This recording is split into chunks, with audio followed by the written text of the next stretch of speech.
Salamat nga pala at umabot to ako ng 590,000.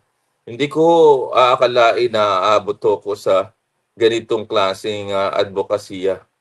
Nag-umpisa lang ho ito ng pandemic na 20,000. In fact, yung COVID pandemic, nag-umpisa yan sa isang pagtawag ng GCash. At ang sabi, kung ako din magsasalita tungkol dito, yung makukuha out of that interview, ibibigay para sa pandemic. At yan ay ginawa ko. At minsan si Mr. Ogie Alcacid, kung nakikinig ka, Ogie, naalala mo, nagpadala ka ng isang messenger request at sabi mo gusto mong tumulong.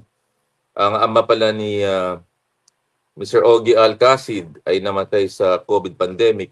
At nakagawa ho siya ng isang komposisyon na ang pangalan ay Bayaning Tunay. At ito ay parang conglomeration ng lahat ng sikat na artist sa larangan ng pagkanta na parang we are the world. Kaya we can still instill heroism, patriotism, and nationalism in our country.